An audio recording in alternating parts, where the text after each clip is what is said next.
ইংরেজি নববর্ষের দ্বিতীয় সপ্তাহের প্রথম দিনে উদ্ধার হলো এক অজ্ঞাত 50 ঊর্ধ্ব ব্যক্তির মৃতদেহ। ঘটনা খোয়াই থানার অন্তর্গত গৌরনগর এলাকায়। উদ্ধারকৃত মৃত ব্যক্তির পরিচয় এখনো উদ্ধার করতে পারেনি খোয়াই থানার পুলিশ বলে খবর। সোমবার বিবরণে জানা যায়, সকাল 10টার নাগাদ খোয়াই থানার গৌরনগর এলাকা থেকে খবর আসে যে গৌরনগর এলাকার কোনো এক রাস্তার পাশে অজ্ঞাত এক ব্যক্তির দেহ পড়ে রয়েছে। সে খবর মোতাবেক খোয়াই থানার সেকেন্ড অফিসার যুগল ত্রিপুরা ঘটনাস্থলে পৌঁছায়।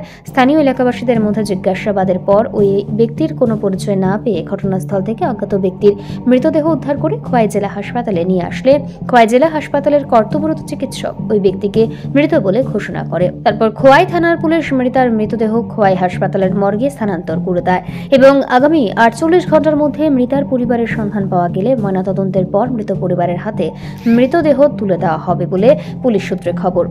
অন্যদিকে গোটা ঘটনার পুলিশ একটি মামলা হাতে নিয়ে খুন নাকি আত্মহত্যা নাকি স্বাভাবিক মৃত্যু সেই বিষয়ে তদন্তে নেমেছে। নগরে একজন অজ্ঞাত পরিচয় ব্যক্তির মৃতদেহ উদ্ধার হয়েছে। এই বিষয়টি নিয়ে কি তথ্য আছে? আজকে সকালে অনুমান 10টা 10-এ আমরা ইনফরমেশন পাই যে গৌরনগর এলাকার একটা আননোন পার্সন রাস্তার সামনে পড়ে রয়েছে। তো এই ইনফরমেশন পাওয়ার সাথে সাথে আমি স্টাফ নিয়ে স্পটে যাই। যাওয়ার পথে এখানে কেউ আসলো না। তো আমি গিয়ে দেখছি ঠিকই ব্যক্তিটা পড়ে রয়েছে। তো আশেপাশে মানুষকে জিজ্ঞাসা করলাম এই ব্যক্তিটাকে। আশেপাশে মানুষ সামনে এসে আমাকে বললাম যে কেউ তারে চিনে না। তো আমি ইমিডিয়েটলি যেহেতু পরে এসে ইমিডিয়েটলি আমি হসপিটালে খোয়াই ডিস্ট্রিক্ট হসপিটালে শিফট করাইছে।